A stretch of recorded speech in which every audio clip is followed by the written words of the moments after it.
Right, the Hawkeye Firefly 7S. Let's get it on charge. Well, while it's charging, let's take a look at what else you get in the box. First off, you've got the instruction manual, which looks very good, well written. It says when the blue light goes off, it's charged, and turn it off when you're charging, it'll charge quicker.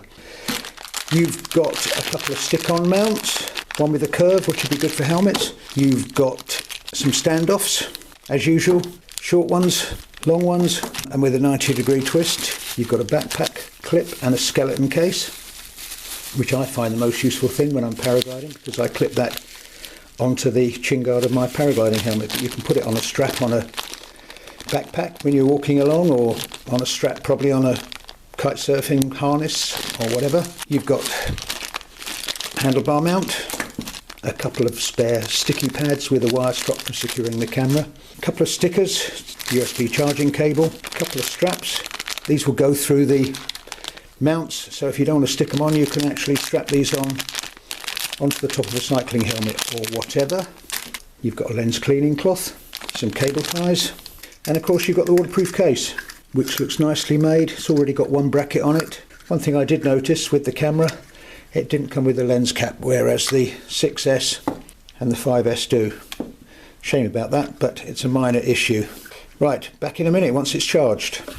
Right, the Firefly 7S, the latest in the Hawkeye Firefly range. 5S was the first. I think it's discontinued now. 6S was the second. Excellent little camera, but no screen on the back. Q6 was the next, which is primarily designed for FPV, I guess, although they can all be used for FPV. But it's nice and small and light. Great little camera, gyro stabilised. And now the 7S, also gyro stabilised, records 4K at 24 frames a second. A major difference between this and its predecessors is this has got a screen on the back.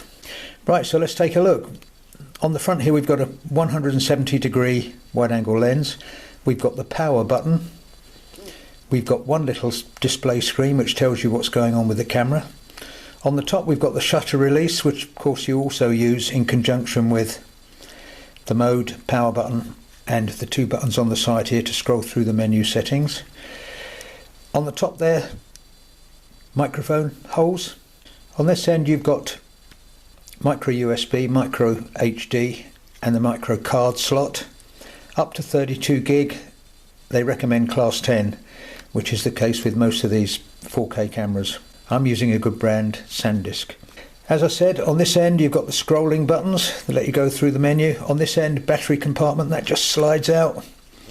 Battery is smaller than the battery in the 5S and 6S because, of course, it's got to make room for the screen on the back. The battery now is the same as the one in the SJ cam, so I imagine it's quite a common battery size. Right, operation of it. To turn it on, it's a short press of the button on the front. And you can see here, I'm in video mode. Loop recording is turned off. I'm in 1080-60. It will do 720-60 or even 120. Date time there. Battery state. On the back you've got this lovely screen that tells you much the same thing. Battery state, exposure value, audio is on. I'm in video mode, 1080-60. There is a card inserted. What's the A? I'm not sure. Might be the angle of view because you've got an anti-fisheye thing. Not quite sure about that. I will investigate. So to turn it on, press the shutter button, beep, and you see you've got a blue light flashing there, blue light flashing there. Easy to see that this is recording. I like that. And on the back you've got this countdown showing the duration of your recording so far. Press again, stop recording. Screensaver set to 1 minute at the minute. Once the screensaver's gone off, you will need to press it once to wake it up. Second press will actually stop it recording. So to go to camera mode, that's M for mode. Press it, short press, and I'm into this little settings menu. See, press again, and you can see from the icon I've gone into camera mode. You've also got this on the back here too. So if I want camera mode, select camera mode, quick press of the shutter. I've got capacity for 7,000 odd images at 12 megapixel. So obviously press the shutter button, take a still. Press the mode button again, short press. I can scroll through using this to time lapse, burst photos, playback, and the big settings menu. But come back to that. If I now select that, I'm back into video mode. Now if I press the scrolling buttons, I've got video settings. So if I scroll down now to resolution, press the shutter button, I can use these to scroll up and down through the various settings. VGA 720 at 120. I generally stick to 1080 at 60 frames a second, and my test clips are at 1080 60, which is I think the most useful setting for action sports. I can't edit 4K because my PC is not powerful enough. So let's say I want to select 720 at 120. Select that, press the shutter release. I'm now in that, but come back to that, press it again. Scroll through back to where I wanted to go. 1080 at 60. Press the shutter release. There I am. Loop recording is for in-car use. On or off. Time lapse, you've got various time lapse settings that you can scroll through from a minute down to 0.5 seconds, which is a pretty good range. I do occasionally use time lapse. I'll put it on 10 seconds. Right. Auto recording is so that when you plug the USB in, it will start recording immediately for dashcam use. Wide dynamic range on and off. Diving mode, I think just increases the exposure a bit because I've seen a few cameras with that. Fisheye, on or off, just crops the image a bit so you don't get such a wide angle. Motion detect, night mode. You can set the bit rate from high to low. High will give you a bit more detail, but obviously use more card space. I'm going to put it on high. Date stamp, set it. You can change the angle, I was right about that, but basically all you're doing is cropping the image and using a smaller part of the CMOS. So you're probably best off just leaving it at large, but if you want less of a fisheye effect, then medium is quite good. Size file, no idea what that means. So to come out of that, press the mode button. So I'm out of it. Press the mode button again. Change to photo. If I now scroll through, I can change the settings for stills. Burst photos, auto photo, special effects, quality, fine or normal, date stamp, and so on. Press the mode button again. I'm back into camera.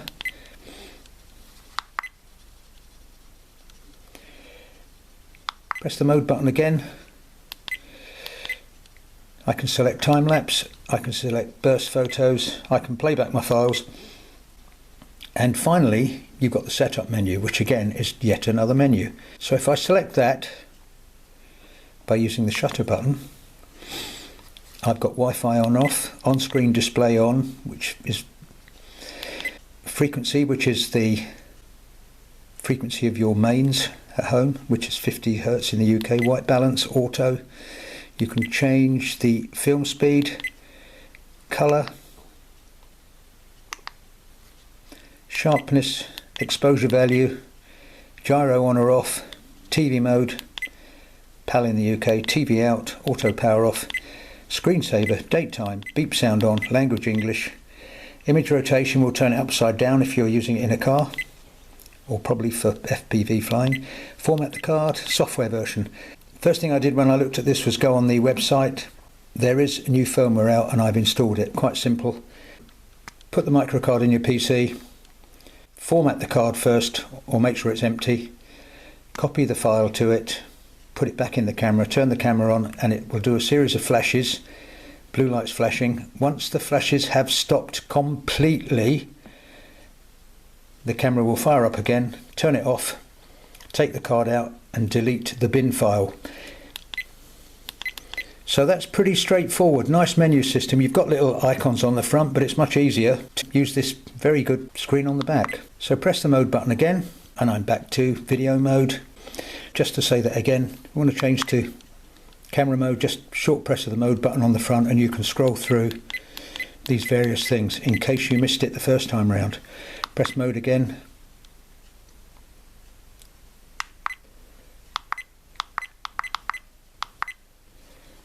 So if I want time lapse, select that. You can see there's a little symbol there which is showing you that I'm on a 10-second time lapse. It's got a little indication of a loop there.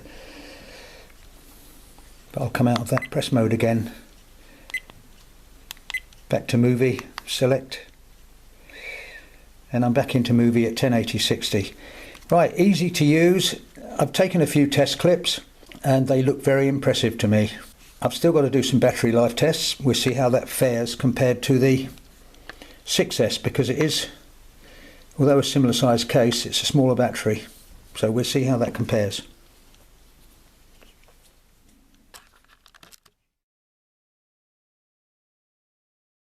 Right, the Wi-Fi app worked fine when I tried it yesterday, but I seem to have a lot of problems with this Motorola phone, so let's see how it behaves today.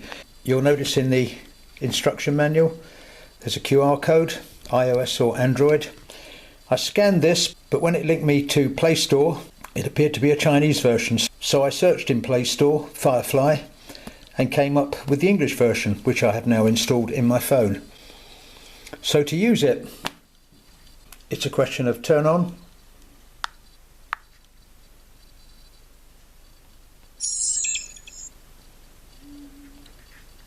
go into the settings, which involves scrolling through the menu to setup menu, down to Wi-Fi, which I've already turned on, symbols there, go to your phone, settings, bear in mind I've already installed it here, turn the Wi-Fi on. And as you can see, it's got Firefly. Now the password's 12345678. I've already connected to this, so it will just connect now because my phone has remembered it. Obtaining IP address, connected. With the Motorola, it will beep in a minute and say there's no internet here, do you still want to connect? Just like that. No internet, do you want to connect? Yes. Go to the app, which is here amongst all my other camera apps from the cameras I've tested. Firefly.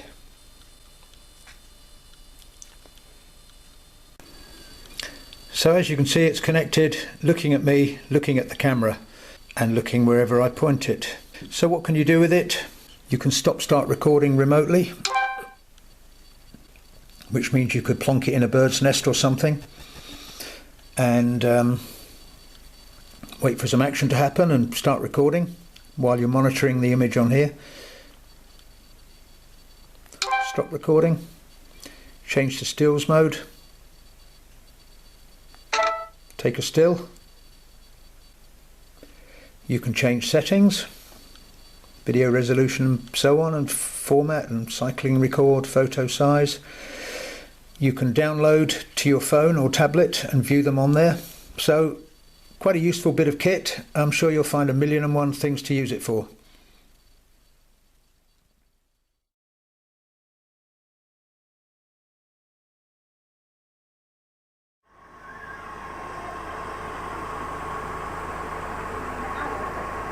This is a good definition test. This is 1080, 60 frames a second.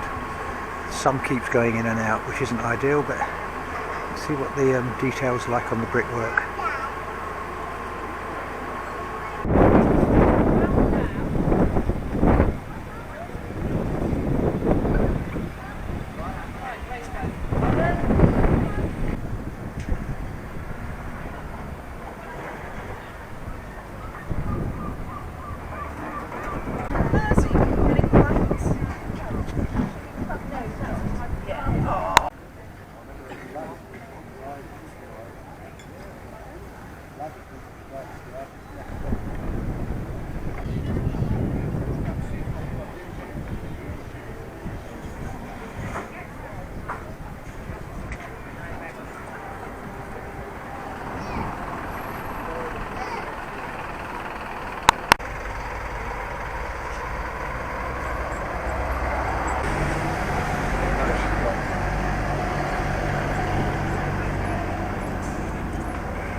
Rame Church over there, look at it.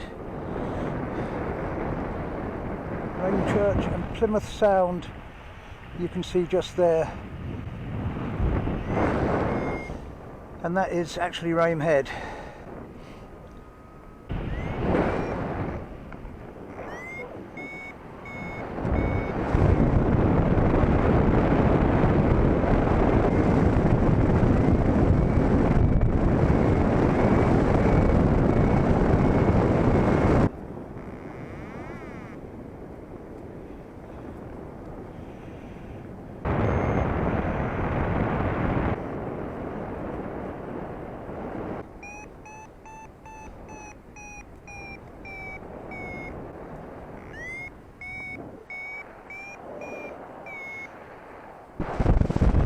Our best height yet, 350 feet above takeoff.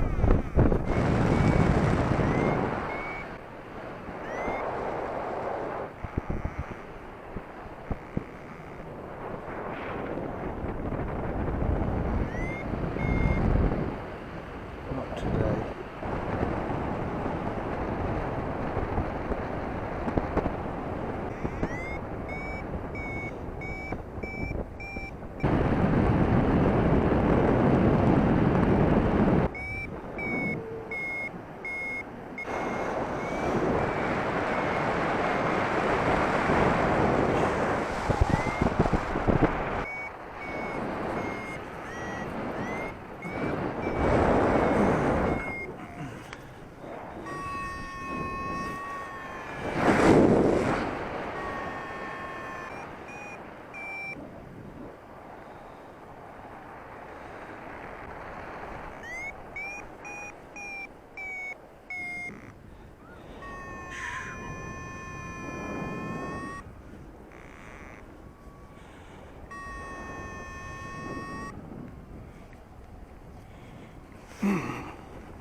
Seas. Yes. Blimey. Cold nose now as well. Oh.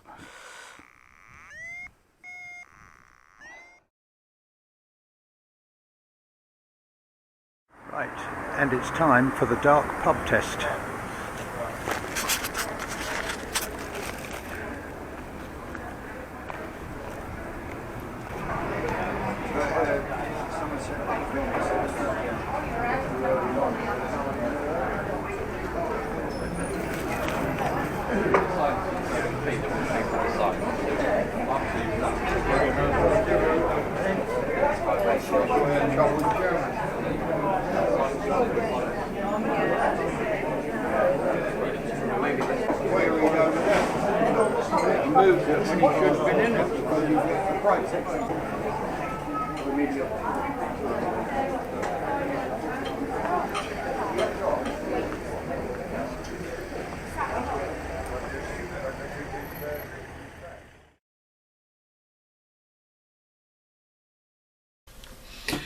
Well, hello again.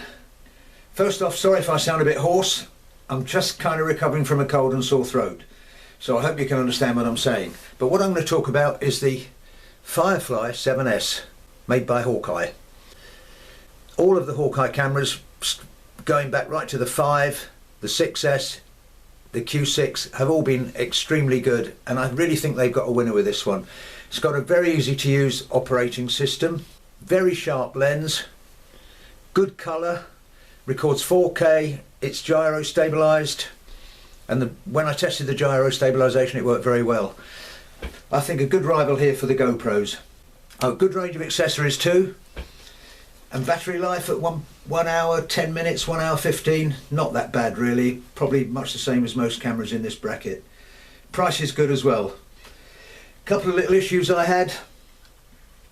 For the first time ever, I managed to break a case testing the waterproof case. Probably my fault, because the gaskets on these are quite tight, and when you pull the clip over you do need to squeeze the camera. I just put the clip on and went like that and snapped it. The good news is I emailed customer services they're sending me a replacement case. The other slight issue I had was, because of the way cards are formatted, files are written in 3.99 gigabyte chunks, and the camera was actually stopping recording at 3.9 gig, which is about 15 or 20 minutes. Customer services have told me they will deal with that with a firmware update. And the other advantage of a company like Hawkeye is it's a proper company. They don't make clones, they make their own cameras, and you will get firmware updates and you will get support. A couple of other little things to add. Can be used for FPV flying, and Hawkeye tell me that the lead that you can buy for about £1 or £2 from SJCam, which is micro USB, will also work with this. A couple of questions that I often get asked: would it be useful for motorcycle vlogging? Well, most of these cameras, you don't get much audio when the camera's in a waterproof case, and I don't think they supply or manufacture an external mic for this. One other thing, I get lots of people on YouTube asking me, please, I don't know what camera to buy. Well, there are some good cameras out there. This is definitely one in my top 5, but I'm afraid you have to look at the details, you have to decide on what budget you've got and make your own decision, because it's not a decision I can make for you. But as I said before, you won't go far wrong with this one. So I hope that's helpful. Once again, thanks for watching, and I'll catch you next time. Bye for now.